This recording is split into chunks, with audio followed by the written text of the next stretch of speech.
Sudah 2 hari ini kabar tentang keberadaan Syam masih saja gelap. Pikirannya mengkhawatiri keadaan Syam membuat Kirani, Prawira, Hussein, Tomo dan Poltak hanya mampu tertunduk diam, tak mampu mengucap kata-kata karena takutnya isak yang terkeluar. Poltak pun mencoba memecah suasana dengan mengetukkan jari ke meja, membikin suara. Tapi sama sekali yang lain tak hirau dengan bunyian itu. Cukup lama mereka membisu, baru kemudian kebisuan itu pecah, perkataan Prawira yang memecahkannya. Apa yang harus kita lakukan? Apa memang ada yang bisa kita lakukan? Kirani saja tak mampu mencari informasi di mana keberadaan Syam, apalagi kita, ujar Hussein berputus asa. Tapi setidaknya informasi yang dibawa Kirani sudah cukup lumayan memberi penerangan kepada kita, berkata Poltak menenangkan. Iya benar, setidaknya kita tahu siapa yang menangkap Syam. Siapa tadi yang kau sebutkan? Dr. Hans? Ya, Dr. Hans, jawab Kirani lemah. Sebenarnya aku bisa mengorek lebih jauh siapa Hans ini, tapi apa? Semua serentak bertanya. Aku tak punya keberanian untuk berhadapan muka dengannya secara langsung. Mengapa? Aku tak punya alasan untuk bertanya sesuatu mengenai Syam kepadanya, kenal dia pun tidak. Mengapa begitu? Bukankah adik Kirani sebagai ahlinya dalam hal mencari cara untuk dapat berbicara kepada seseorang meskipun tak dikenal sebelumnya? Lainlah ini masalahnya Bang Poltak. Kalau sekedar berbincang saja, kuakui tak susah bagiku. Tapi berbincang sambil mengorek keterangan tentang Bang Syam pada orang itu, mana beranilah aku. Bisa-bisa aku pun ditangkapnya pula. Benar kata Kirani, kita tak bisa sembarangan bertindak. Kita tak tahu sebenarnya apa yang terjadi hingga Syam tertangkap polisi. Kalau ada hubungannya dengan gerakan kita, gawatlah situasinya. Benar-benar kita tak boleh berlaku gegabah. Uraian dari Hussein itu telah membuat mereka semua saling berpandangan dan muncul kengerian di muka mereka. Meski belum yakin benar kalau penangkapan Syam berhubungan dengan gerakan yang mereka bangun, namun di benak masing-masing tersadarkan bahwa betapa telah beraninya mereka berlaku, membikin koran yang memuat berita-berita yang pasti distempel oleh pemerintah makar. Berpikir itu bertambah mereka bergidik.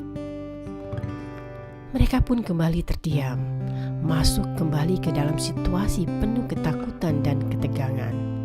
Hinggalah suara ketukan pintu yang terdengar berbunyi sebanyak 3 kali membuyarkannya. Mereka pun saling berpandangan, terhenyak dengan bunyi ketukan secara begitu. Sebuah harapan muncul seketika.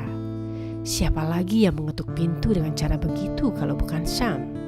Semua mereka ada, kecuali Syam adalah yang tiada. Dan ketukan semacam itu hanya mereka berenam saja yang melakukan, sebagai sandi rahasia mereka. Tak mau berharap banyak, Hussein pun bertanya pada Prawira. Wira, Indah istrimu apakah tahu sandi kita? Aku kira tahu, tapi buat apa pula ia melakukannya? Kalau istriku yang engkau kira mengetuk pintu itu, aku berani pastikan tak mungkin dia. Jadi, maksudmu? Walau muka mereka masih tertampak tegang, namun mata mereka berubah berbinar mendengar perkataan Prawira. Dan secara hampir bersamaan mereka berteriak, "Itu Syam!" Mereka pun melompat, berlari bagai terbang berjejal di muka pintu. Perlahan tapi pasti, Prawira pun membuka pintu. Dan benarlah, Syam berada di balik pintu yang terbuka itu. Semua menempahkan kegelegaannya dengan memeluki Syam, kecuali Kirani tentu saja. Tak mungkin ia berlaku sama dengan yang lain. Tapi jelas ia sangat bahagia sekali. Keletihan dan ketegangan selama 2 hari ini tunai sudah demi melihat Syam selamat adanya. Berkali ia menarik dan menghembus napas kelegaan dari mulutnya. Dengan penuh rasa kelegaan, semua kembali duduk sambil berebut bertanya perihal kabar Syam selama ditangkap polisi. Sedari semula bertemu teman-temannya, Syam merasakan ada sesuatu yang aneh. Tak biasanya teman-temannya itu gembira sedemikiannya hingga memeluki dirinya tatkala bersua dengannya. Dibiarkannya saja laku itu terjadi. Tapi tatkala mendengar pertanyaan tentang rasanya ia ditangkap polisi, membikinnya menangkap ada sesuatu yang tak beres telah terjadi pada teman-temannya itu. Aku tak pernah ditangkap polisi. Ada apa? Mengapa kalian berpikiran kalau aku ditangkap polisi? Kalau sebelumnya Sam yang keheranan, kali ini kelima sahabatnya yang gantian menjadi keheranan. Ada apa dengan kalian semua? Dik Kirani, dapat engkau terangkan apa yang sudah terjadi? Begini Sam, kami berempat, aku, Kirani, Tomo dan Hussein, melihat engkau dihadang oleh sebuah mobil saat kita pulang dari sini 2 hari yang lalu. Kami melihat ada seorang pemuda Indo keluar dan membawa engkau masuk ke dalam mobil itu. Dan kami mengira engkau ditangkapnya. Bukan Kirani yang menjelaskan, tapi Poltak dan Syam pun menjadi terpingkal. Jadi kalian kira aku mendekam di tahanan polisi 2 hari ini? Pantas saja kalian berlaku aneh. Semua turut terpingkal, lucu terhadap kebodohan sendiri. Selantas siapa orang yang membawa Bang Syam pergi itu? Tanya Kirani. Pertanyaan itu diajukan dengan sangat ragu, sebabnya ia sudah tahu akan jawabnya. Belum sempat Syam menjawabnya, Prawira mendului membuka suara. Lantas siapa pula orang yang bernama Dr. Hans van Deventer? Kalian kenal Hans? Tanya Syam terkejut. Bukan saya, tapi Kirani yang mengenalnya. Bukan begitu, Dik Kirani? Kirani hanya diam, tak menjawab pertanyaan Poltak. Syam menolehi Kirani, heran karena gadis di sampingnya kenal dengan Hans. Membuatnya penasaran ingin tahu.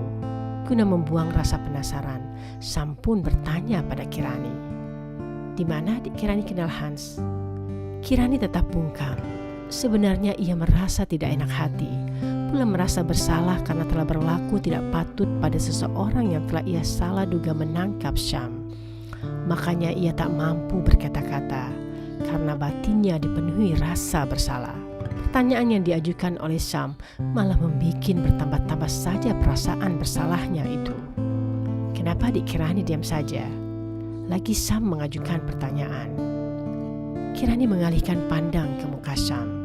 Dijawabnya pertanyaan Syam dengan helaan napas dalam. Namun Syam sama sekali tak menangkap sesuatu arti dari helaan napas itu. Untungnya kemudian Poltak membuka suara. Kirani mencari tahu tentang keadaan kau, Syam. Sungguh, kami benar-benar mengira engkau ditangkap polisi. Makanya Kirani selama 2 hari ini tanpa letih mencari informasi tentang keberadaan engkau itu, di mana ditahan sekiranya engkau tertangkap. Dan Kirani tanpa sengaja bertemu dengan orang yang bernama Hans itu. Mulanya Kirani tak tahu siapa nama orang itu, tapi ia mengenali rupanya ketika dia membawa engkau dengan mobilnya kemarin. Sebab itulah Kirani mencari tahu lebih dalam tentang orang ini. Sungguh Syam, sampai hari ini pun kita masih berpikiran engkau ditangkap polisi. Karena penyelidikan Kirani sampai pada satu nama orang yang cukup berpengaruh di kepolisian, Tuan Komisaris Jan van Dum. Hans dikabarkan sedang sangat dekat dengan Tuan Komisaris ini. Syam mendengarkan dengan tekun satu persatu kata yang diucapkan Poltak. Baru teranglah segalanya baginya. Kegemparan dan kegelisahan yang berlaku pada teman-temannya akibat persangkaan yang mengerikan bahwa dirinya ditangkap polisi. Kalau itu kejadiannya, maafkan aku sudah membuat kalian susah semua. Sungguh, benar-benar aku tidak mengetahuinya. Kau harus minta maaf secara khusus pada Dik Kirani. Ia begitu cemasnya hingga tak tertidur selama 2 hari ini, karena memikirkan engkau lagi mencari cara bagaimana membebaskan engkau.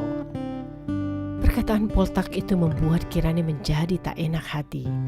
Takut ia akan persangkaan yang macam-macam. Padahal sungguh tulus ia melakukannya. Tidak harap balasan apapun. Pula sesuatu yang ia takuti menjadi sangkaan orang bahwa ada hatinya ia pada Syam.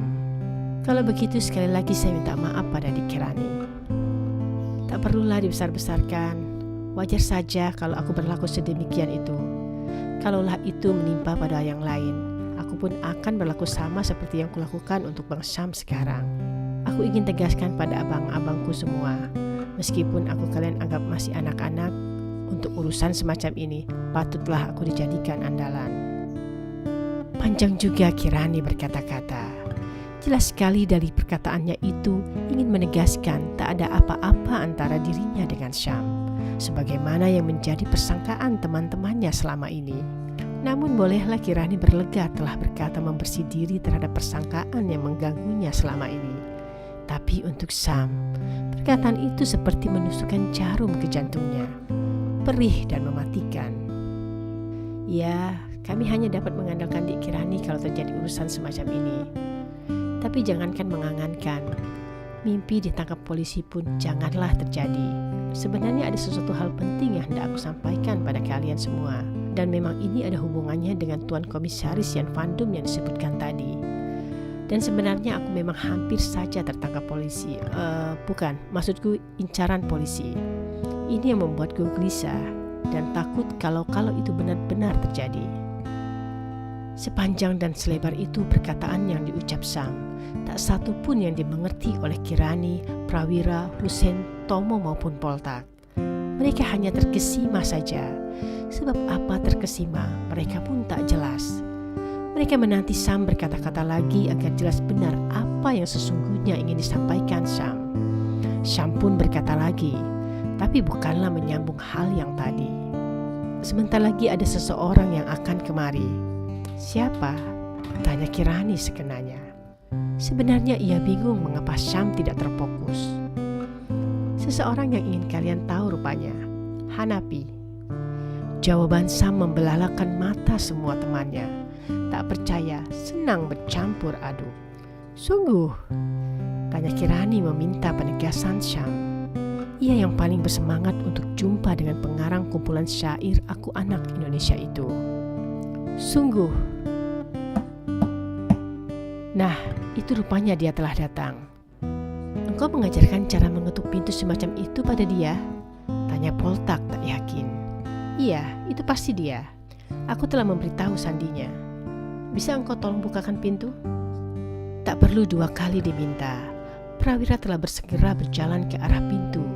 Tak sabar pula ia ingin membuka pintu itu agar cepat ia melihat sosok Hanapi yang lama dinanti kemunculannya. Pintu pun dibuka dan tampaklah seorang pemuda tampan dan gagah bermata biru berkulit putih. Ialah Dr. Hans van Deventer. Kecuali Syam saja yang bersikap biasa. Semua yang lain terbelalak mata tak percaya. Apalagi Kirani yang setengah mati menjadi sangat terkejut dan tak mampu mengungkap perasaan. Bengong, terpaku, dan diam 1000 bahasa. Prawira cepat menguasai keadaan. Langsung ia menjabat tangan tamu yang disebut sebagai Hanafi itu sambil penuh bersemangat berkata, "Aku Prawira. Aku tak pernah menyangka kalau Hanapi itu adalah pemuda Indo seperti Anda. Kiraku dari Sumatera, sama seperti Syam." Prawira mendekap bahu Hans dan menggandengnya masuk ruangan. Bangga sekali ia rasanya dapat berjalan bersama pemuda gagah itu. Tak tahu ia kalau teman-temannya masih tertegun tak percaya. Bukan lantaran terkesima dengan sosok Hanafi yang gagah, namun terkesima karena dia adalah Dr. Hans van Deventer yang sedari tadi hangat mereka bicarakan. Memang sebenarnya Prawira tak melihat kejadian Hans membawa Syam dengan mobilnya 2 hari yang lalu. Hingga pantasnya ia berlaku lain dari yang lain, tidak kikuk. Syam menyambut Hans dengan menjabat tangan sahabatnya itu. Satu persatu ia mengenalkan Hans dengan keempat sahabatnya yang lain.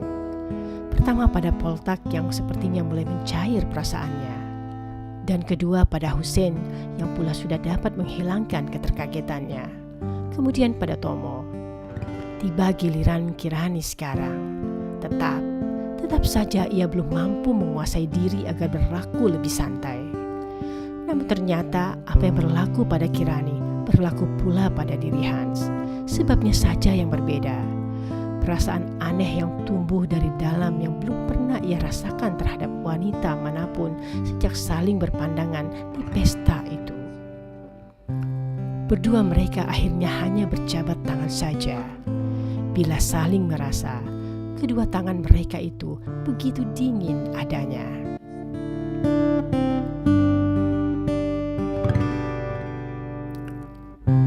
Hans dipersilakan Sam duduk di samping kirinya, dan itu berarti persis berada di samping kanan Kirani. Sam dan Kirani duduk mengapit Hans.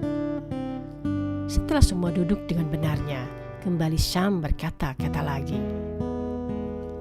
Kalian semua tahu adanya Hanapi sekarang. Ya, dia Dr. Hans van de Venter yang sudah diketahui oleh kalian. Oh ya Hans, mereka sebenarnya sudah tahu engkau sebelum kau sempat mengenalkan diri kepada mereka. Ingat ketika engkau membawaku dengan mobil 2 hari yang lalu? Mereka melihatnya. Mereka menyangka engkau orang suruhan polisi untuk menangkapku. 2 hari ini pikiran mereka dipenuhi oleh perasaan bahwa aku mendekam di tahanan, dan itu didakwa karena engkau. Sampai di situ perkataan Sam. Menjadi terang dan maklumlah Hans mengapa gadis di sebelah kirinya itu berlaku sinis kepadanya. Bersyukur sekali ia karena keadaan serupa ini tak berlangsung lama, hanya 2 hari saja. Sebenarnya mau ia menolehi Kirani, melihat reaksi muka si gadis, tapi ia takut, tak berani. Akan halnya Kirani, hanya mampu terdiam sambil berkali menghela napas dalam, berupaya menenangkan hati. Syam berkata-kata lagi. Sebenarnya ada sesuatu yang ingin Hans sampaikan kepada kita semua, tapi ia minta aku saja yang menjelaskan. Seperti yang aku katakan sebelumnya, apa yang ingin aku jelaskan ini ada hubungannya dengan Tuan Komisaris Jan van Dum.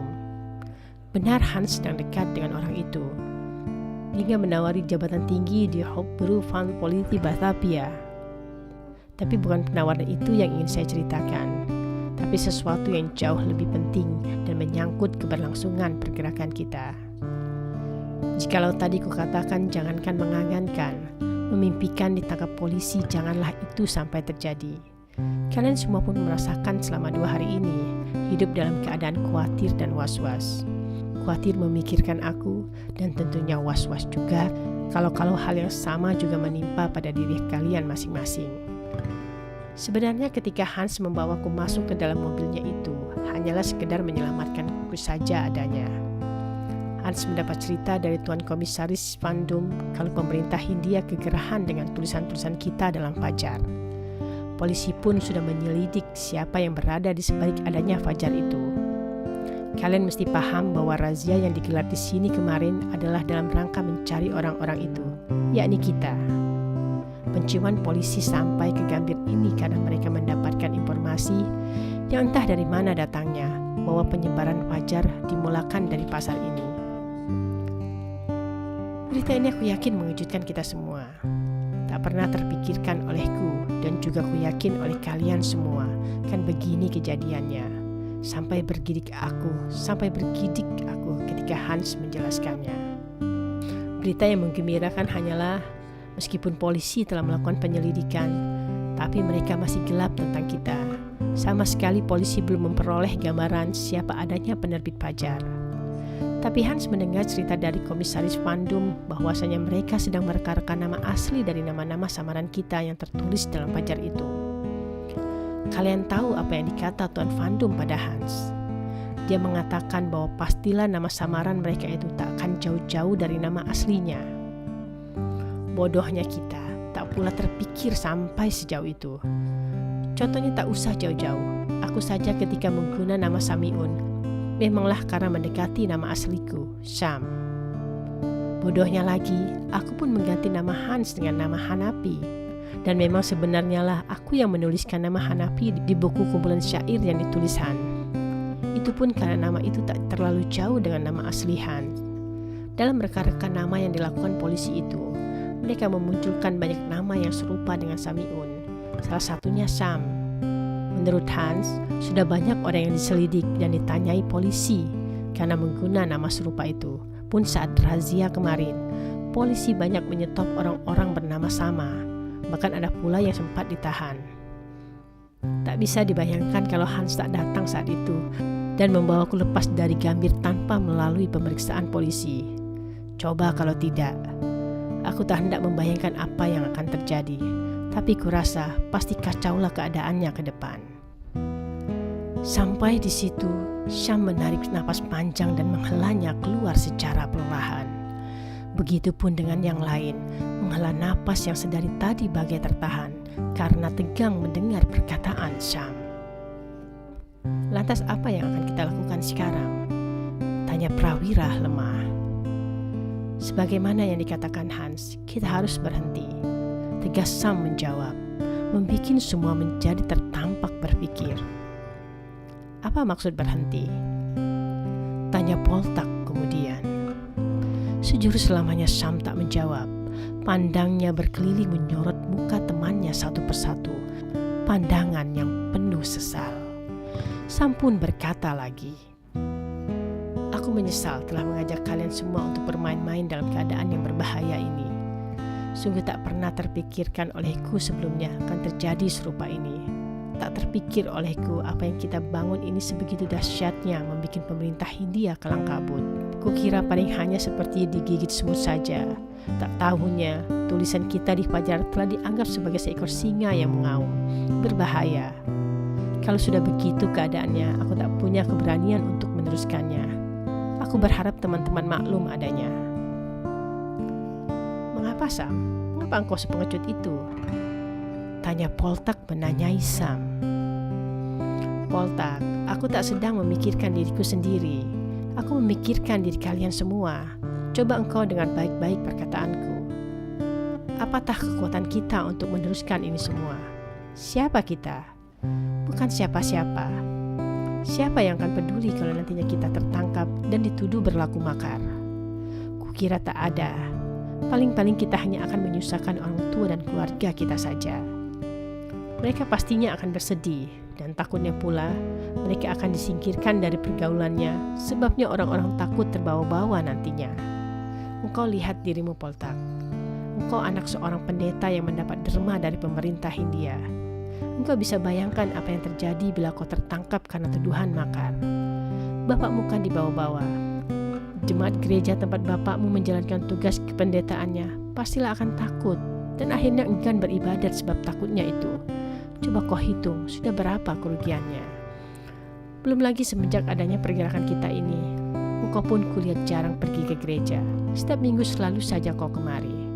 Engkau pernah cerita padaku bahwasanya bapakmu marah-marah saja padamu karena engkau tak pernah membantu lagi di gereja. Coba bayangkan betapa bertambah marahnya bapakmu itu jika tahu yang membuat kau malas beribadat karena sedang asik melakukan perbuatan makar. Coba engkau camkan lagi perkataanku ini. Aku bukan hendak mengatakan kita berhenti 100% dari kegiatan kita ini. Aku hanya ingin mengajak semua kita menyurut langkah terlebih dahulu untuk mencapai sesuatu yang lebih besar nantinya. Kuibaratkan, pergerakan kita ini sekarang sedang terhadang jurang yang sangat dalam. Tak mungkin melangkah, karena akan terjerumus di dalamnya dan menjadi bangkai. Untuk melewati hanya ada satu cara saja, yakni dengan melompatinya.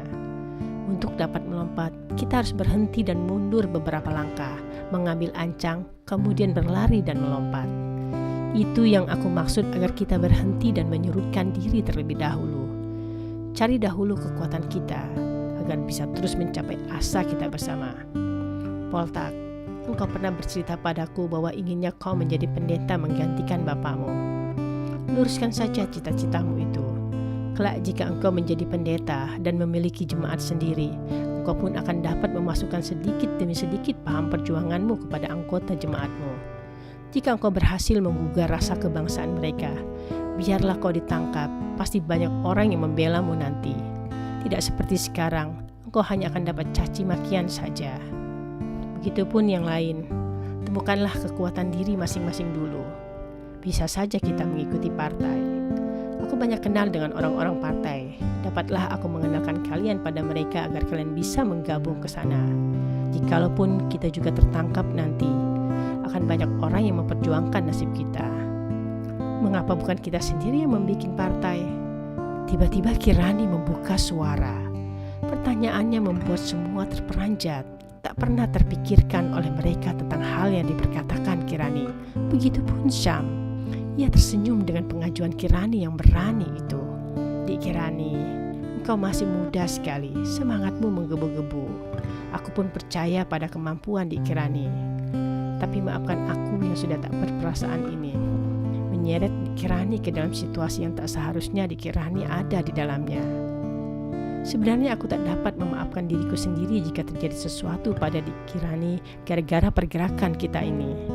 Harusnya aku yang lebih tua ini menyadari dari awal kalau kegiatan ini akan membahayakan diri Dik Kirani. Tapi bukannya sadar, malahan aku bersuka cita menyambut uluran tangan dan sokongan Dik Kirani untuk mewujudkan cita-citaku. Jangan Bang Sam katakan bahwa keikutsertaanku di sini karena diajak. Seingatku, kita berdua saling mengajak. Bang Sam jangan lupa pula, pergerakan ini bukan cita-cita Bang Sam semata, tapi cita-citaku juga. Ya Dik Kirani, aku paham itu. Tapi seharusnya, sedari awal tak boleh aku menerima ajakan semacam ini dari Dik Kirani. Ganjarannya sangat berat, baru kusadari itu setelah Hans mengingatkanku. Apa pula yang Bang Sam ceritai tentang diriku, hingga Tuan Hans berbaik hati mengingatkan. Bukan apa-apa, aku hanya menerangkan bahwa segala fasilitas pergerakan yang kita gunakan adalah milik Dik Kirani. Saya katakan, Dik Kirani adalah pendiri dan penyokong utama gerakan ini. Lantas apa pula yang diingatkan Tuan Hans pada Bang Sam? Kirani mencecar dengan pertanyaan yang cepat. Sebenarnya ia tak begitu suka dengan pembicaraan ini. Menghentikan pergerakan, mengasihani dirinya. Sam tahu akan hal itu, maka ia pun berkata lagi dengan begitu hati-hatinya. Maaf sekira Dik Kirani tersinggung, tapi bolehlah dengarkan dulu penjelasanku kali ini. Setelah selesai, silakan Dik Kirani berkomentar. Hal yang akan kukatakan pada engkau sama dengan yang kuperkatakan pada Poltak tadi. Dik Kirani tak dapatlah melupakan status yang disandang sebagai keturunan ras Eropa, meski jiwa dan hati Dik Kirani hanya untuk Indonesia semata. Tapi engkau pernah mengatakan padaku bahwa tak dapat melepaskan diri dari pergaulan bangsa Eropa, karena bagaimanapun itu ras paling tinggi yang diaku di sini. Dengan pengakuan sebagai bangsa Eropa, segala kemudahan didapat dan fasilitas nomor satu dapat dikecap. Dik Kirani jangan pula tersinggung jika aku katakan bahwasanya usaha Tuan Rizkat ayah Dik Kirani maju pesat dan berhasil dengan gemilang pun karena ia beras Eropa. Apatah jadinya nanti apabila diketahui kalau Dik Kirani berlaku makar? Coba hitung kerugiannya. Aku yakin Tuan Rizkat tak tahu apa yang dilakukan putri kesayangannya ini. Pasti bakalannya kaget dan lemas dia bila mendapati putrinya tertangkap karena berlaku makar. Tentu saat itu dia tak mampu berbuat apa-apa untuk membebaskan engkau. Engkau hitung pula apa anggapan orang-orang Eropa yang menjadi temanmu sekarang. Aku yakin mereka akan merasa dikhianati dan dimanfaatkan selama ini oleh engkau untuk kepentingan yang mereka sangat benci. Kau jumlahkanlah semua berapa kerugiannya. Dan yang pasti, keluarga Rizkat akan habis, hancur lebur. Kirani terdiam saja mendengar penerangan Sam yang panjang lebar itu. Dirinya mengakui dalam hati kebenaran ucapan Sam. Tak pernah terpikirkan olehnya apa-apa yang telah disebutkan Sam tadi. Dia pun teringat betapa keringat dingin mengucur deras ketika ia hendak melewati pos pemeriksaan polisi kemarin. Baru begitu saja ia sudah takut, apalagi kalau benar-benar ia tertangkap. Dalam hatinya sekarang muncul kekaguman pada diri Hans yang dengan begitu baik hatinya melalui Sam mengingatkan dirinya agar berlaku tak gegabah, jangan hanya menurutkan hawa nafsu belaka. Kukira jelas apa yang dikatakan oleh Syam hari ini. Sebaiknya memang kita harus menghentikan ini dulu. Tapi bagaimana dengan fajar ketiga yang sudah dicetak banyak ini? Ujar Prawira membuka bahasan baru. Ya kita bakar saja, beresiko kalau kita tetap nekat menjualnya. Jawab Husein yang ternyata sangat mendukung gagasan Sam. Benarlah kata Husein, kita bakar saja. Tomo pun mendukung. Baik, aku setuju. Setelah ini, apa yang akan kita lakukan? Kukira tetaplah kita sering berkumpul. Bicara-bicara saja, kukira tidaklah membahayakan. Banyak orang berlaku serupa itu. Dik Kirani, engkau pernah mengangankan bertemu Hanapi dan belajar padanya mengarang syair. Sampaikanlah maksudmu padanya. Kukira dia pun akan sangat berbaik hati untuk mengajarkannya. Bukan begitu, Hans? Tergagap Hans menerima tembakan Syam secara mendadak. Baginya lebih mudah untuk menghadapi satu peleton regu tembak daripada menghadapi Syam seorang dengan tembakan yang serupa itu. Untungnya Kirani telah kembali dengan cirinya semula dan menyambut perkataan Syam dengan perkataan serupa ini. Bila Bung Hans berkenan, kapanpun itu, aku pasti mau saja. Tak maulah aku kehilangan kesempatan itu. Bagaimana Bung Hans? Bila Bung Hans akan mengajarkan berkarang syair padaku? Hans tak langsung menjawab. Ia membutuh waktu sedikit untuk menata hatinya yang tiba-tiba keruntuhan durian. Senang dirinya akan mendapat kesempatan berduaan dengan wanita yang telah menawan hatinya di pesta Anastasia semalam. Sudahlah, kalian bicarakan saja nanti di perjalanan. Dik Kirani, boleh Hans menumpang bendinya? Kebetulan dia hanya diantar saja tadi. Tak ada kendaraan untuk ia pulang.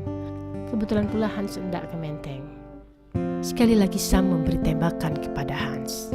Padahal tak ada maksud Hans untuk menumpang kendaraan pulang pada Kirani. Itu hanya akal-akalan Sam saja untuk melemparkan tanggung jawab mengantarnya pada Kirani. Pasti Sam punya pekerjaan lain dan terpaksalah Hans ikut permainan itu. Dan berdua mereka, Kirani dan Hans, pun pulang bersama. Perjalanan pulang kali ini begitu terasa panjang bagi Kirani. Bagaimana tidak, sudah lebih dari seperempat jalan, tak terjadi pembicaraan antara dirinya dan Hans. Berkali Kirani menghela nafas untuk menghilangkan rasa tegang. Begitupun Hans tertampaklah sangat tegang. Tetapi bukanlah Kirani namanya kalau tak mampu mencairkan suasana. Sepanjang ini ia masih menunggu. Hingga tak ada tanda-tanda Hans untuk memulai bicara, ia pun beraksi. Bagaimana rasanya menerima penghargaan dari Paduka Ratu Wilhelmina? Pasti bangga rasanya. Ujar Kirani yang membuat Hans tersentak. Heran, sebab Kirani tahu tentang penghargaan yang didapatnya dari orang paling dihormati di negeri Belanda, pun di Hindia ini. Dari mana tahu? Hal baik mudahlah tersebar. Bagaimana rasanya? Ya, biasa saja. Ya, bangga atau biasa saja? Kenapa tak jelas begitu? Hans tak langsung menjawab. Bingung ia dengan pertanyaan Kirani itu.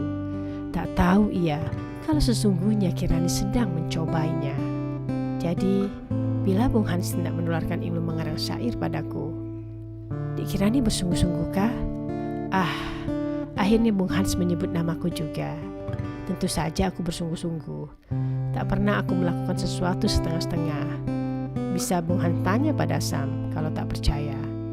Bisa pula ditanyakan betapa aku sangat mengagumi syair yang Bung tulis, meski banyak juga yang tak ku mengerti maksudnya. Syair mana yang Dik Kirani tak mengerti? Salah satunya yang ini. Ku tantang lagi cermin itu. Tapi sekali lagi, cermin itu menamparku. Aku tetap seorang Belanda. Mata, hidung dan warna kulit menunjukkan itu. Semuaku mewarisi ayahku. Hanya jiwa dan perasaanku sahaja yang tersisa bagi ibuku. Tapi itu tak terlihat hingga diragukanlah keabsahannya. Sekali lagi aku melongo ke cermin. Benar adanya. Rupa ayah ada di hadapanku. Lama aku selami cermin itu, dan akhirnya aku dapat mengambil kesimpulan. Aku bukan dia. Setidaknya aku masih bisa meluapkan cinta, tidak seperti dia yang menahan cinta di mata. Itu syair yang kusuka, hingga ku begitu sangat menghafalnya, tapi sungguh tak ku mengerti maksudnya. Hans terkesima dengan gaya Kirani membacakan syairnya. Lebih terkesima lagi ketika Kirani menghabiskannya tanpa sedikit pun ada kata-kata yang salah. Betul Kirani tidak bohong kalau sangat suka pada syair-syair karangannya. Tetapi mengapa pula syair itu yang dibaca? Mengingatkan saja pada sesuatu yang sangat menyedihkan. Memang semua syair yang ditulis Hans semuanya bernuansa kesedihan. Tapi syair yang dibaca Kirani lebih sangat menyedihkan hatinya. Kerongkongannya menjadi tercekat, tak mampu mengeluarkan suara biasa. Air mukanya pun berubah murung. Kirani menangkap perubahan itu hingga membuatnya jadi tak enak hati. Maafkan aku jikalau syair yang aku bacakan tadi mengingatkan Bung Hans pada sesuatu yang sangat menyedihkan. Sebenarnya lah, meskipun aku tak tahu maksudnya, aku pun pula merasa sedih selalu ketika membacanya. Hans diam saja mendengar persangkaan Kirani, sebabnya kerongkongannya masih saja tercekat. Jika dipaksakan, pastilah akan terkeluar suara yang akan membuat orang teriba.